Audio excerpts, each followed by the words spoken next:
Hello, my dear students. Welcome to the English channel. I am here again to discuss a wonderful story in English today.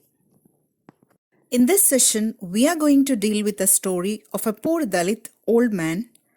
Its title is The Storeyed House, Unit-5, A reading of class 10th. This is part 1. Let's first know about the author.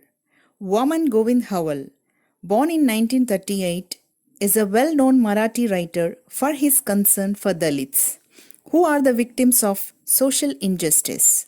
He is known for his rustic style, crisp dialogues, and the tongue-in-cheek humor that often startles the readers.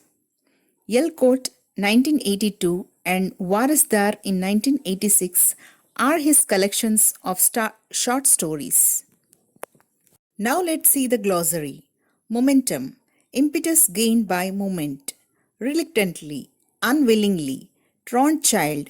A child who stays away from school without leave or permission. Lurch, sudden movement. Helter-skelter. In disorderly haste. Heaved, uttered. Grunted, made a low, rough sound. Dockyard, place where ships are built and repaired. Sturdy, strong and solid, vigorous. Mahar, a Dalit community in Maharashtra. Sundry, various or several. Nonplussed, so confused that one does not know what to do or say.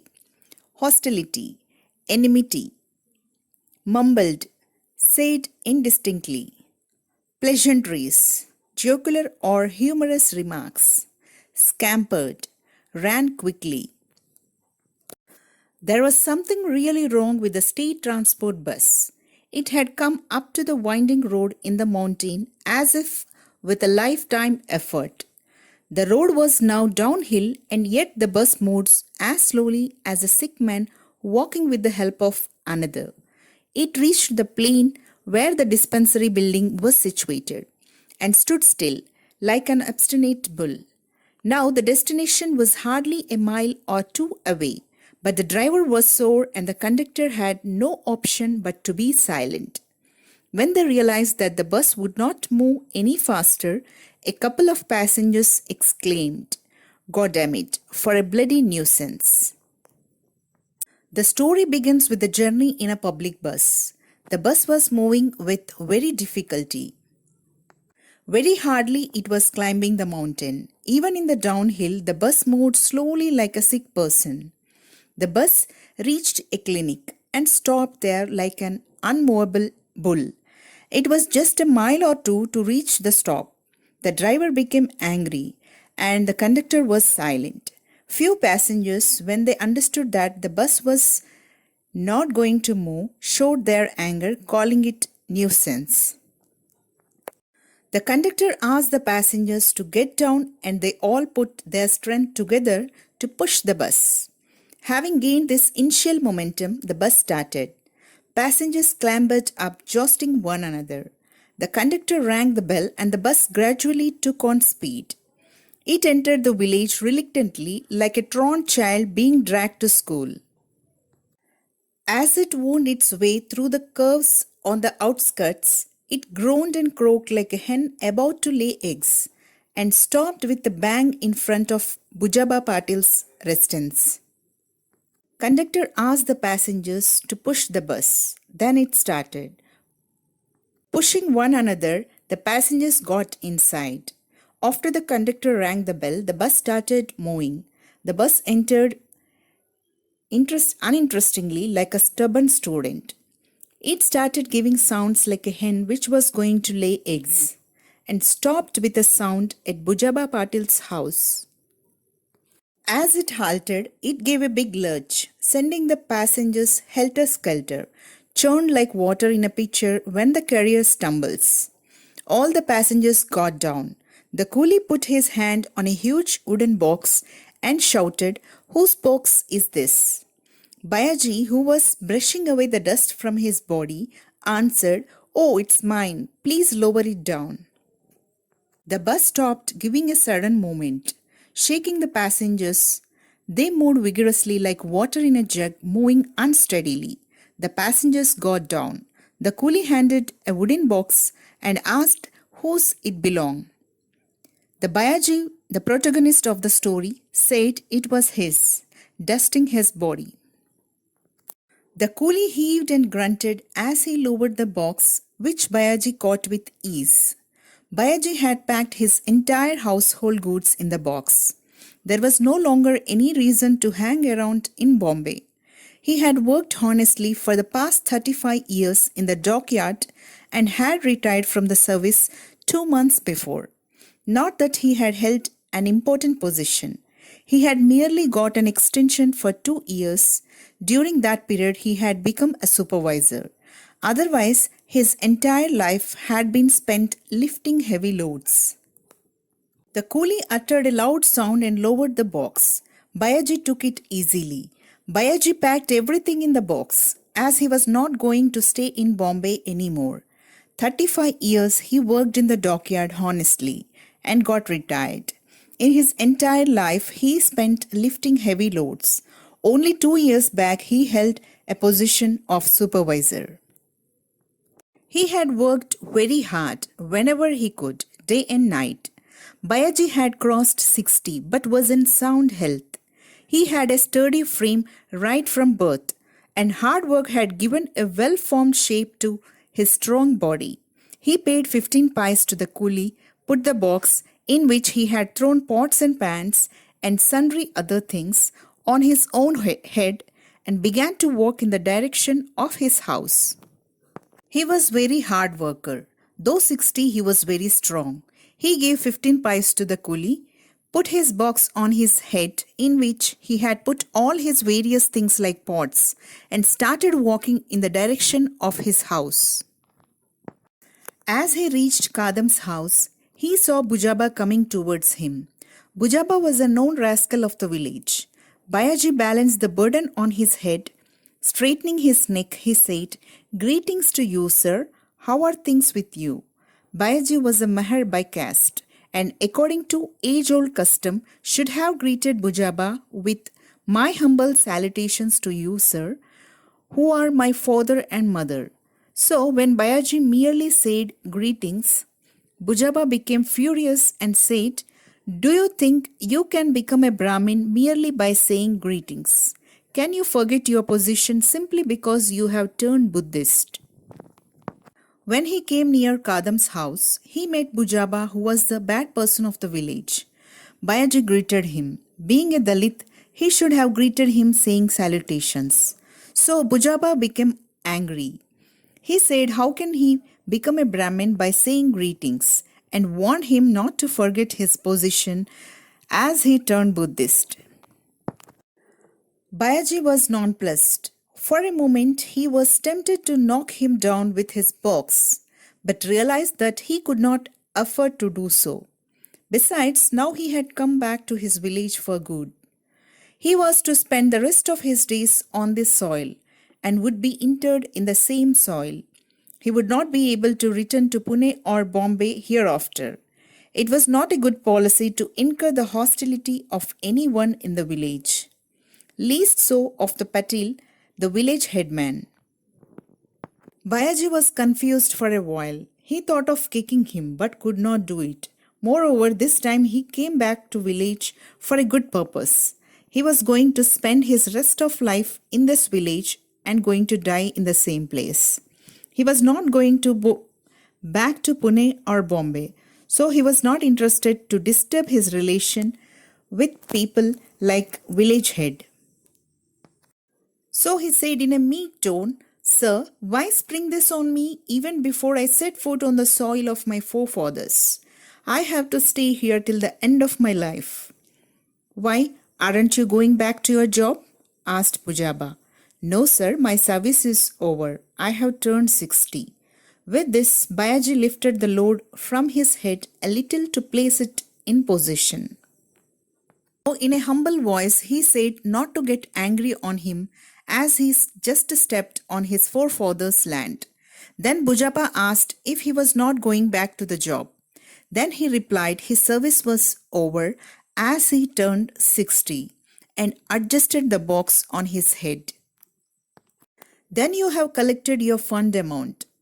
Bujaba was taking his measure. Yes, sir, Bayaji replied with pride. How much? Bujaba asked greedily. Not much. What can a daily worker earn? Bayaji answered. Why won't you mention the figure, man? Bujaba persisted artfully. Some 2,500 rupees. Bayaji gave the correct figure. Bayaji, you have a heavy load on your head. Go to your house first. We'll talk at leisure later, Bujaba said in mock sympathy. Bujaba inquired about Bayaji's money he got after retirement. Bayaji answered it was not much as he was a daily worker. When insisted to tell the exact figure, he said that it was 2,500 rupees. Then Bujaba asked him with sympathy to go to house as he had heavy load on his head and can talk later. Yes, yes, Bayaji mumbled and walked in the direction of his house.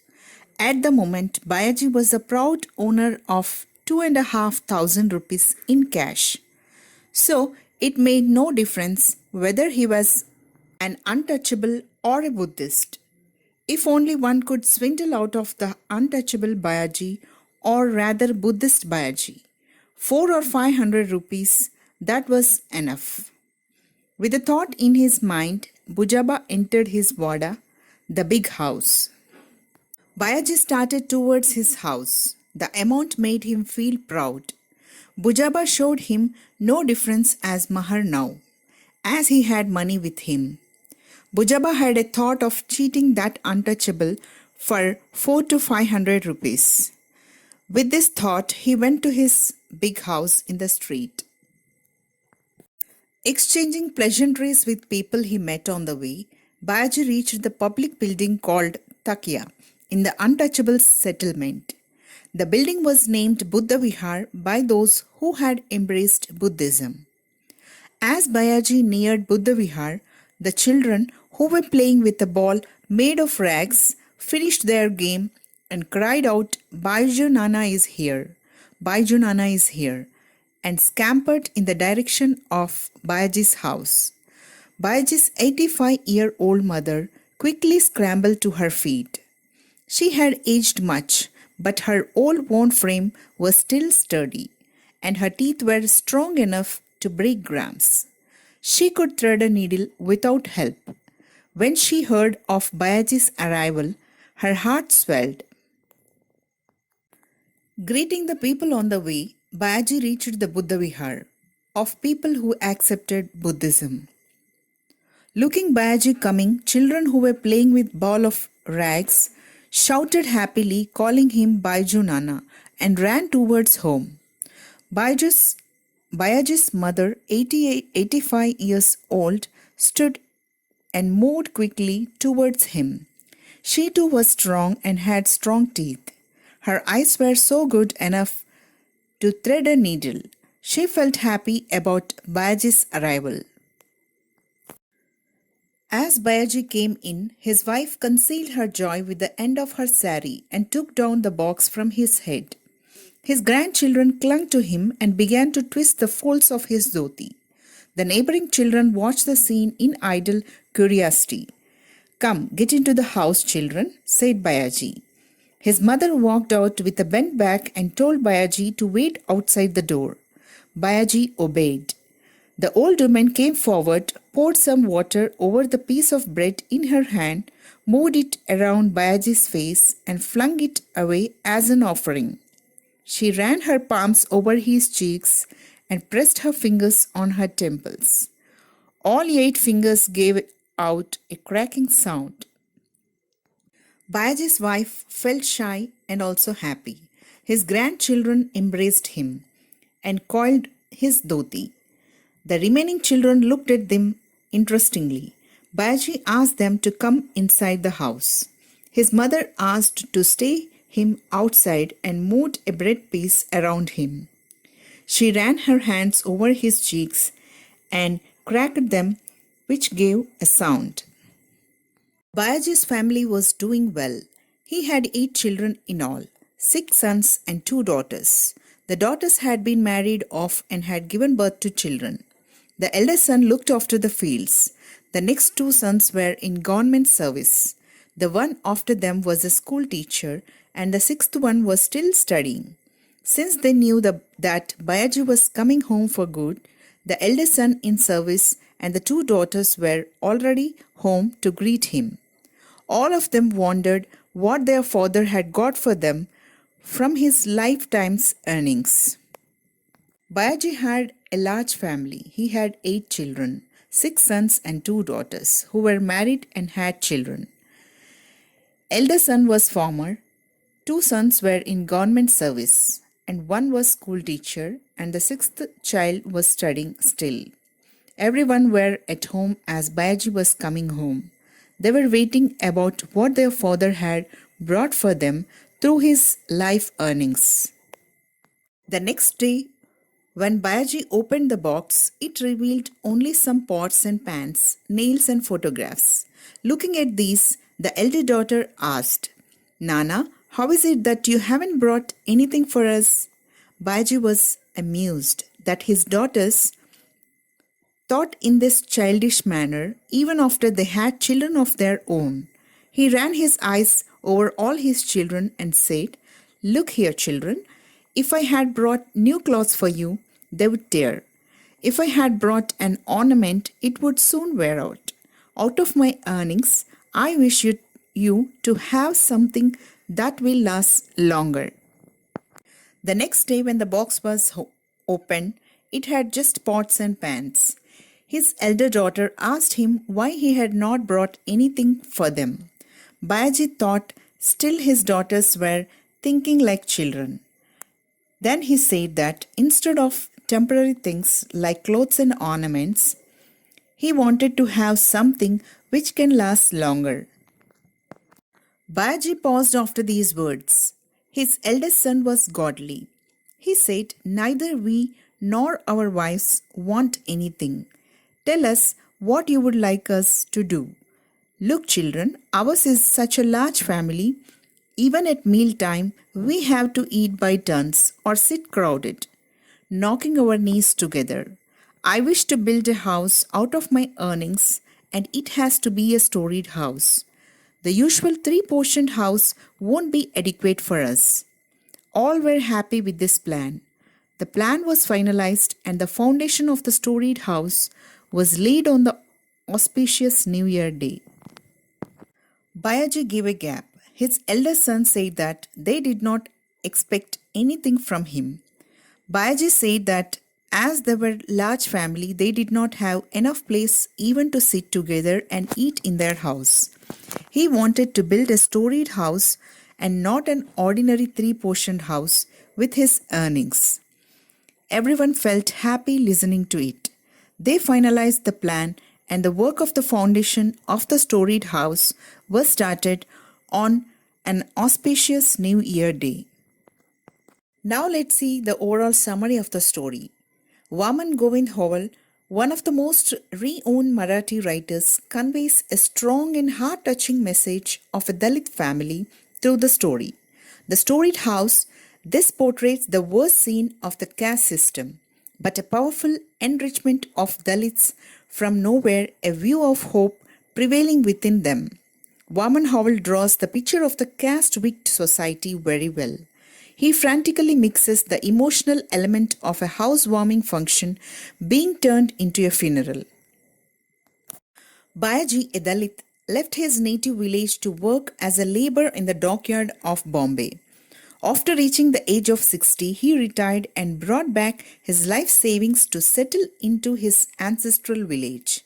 He had imbibed many new ideas through his 3 decades and a half sojourn in the metropolitan city of Bombay. And he was also keen to demonstrate to his village community that he had done well and was successful. He wanted to use his life savings to do something that he had always wished for his family. He announced his plan boldly and with pride. "Look, children, ours is a large family. Even at mealtime, we have to eat by turns or sit crowded, knocking our knees together. I wish to build a house out of my earnings, and it has to be a storied house. The usual three-portion house won't be adequate for us. The family was overjoyed. The plans were drawn up, and the foundation of the storied house was laid on an auspicious day. And the story will continue in the part 2. Hope you enjoyed and understood the story. The second part we will discuss in the coming video. Thank you for watching this. Keep learning.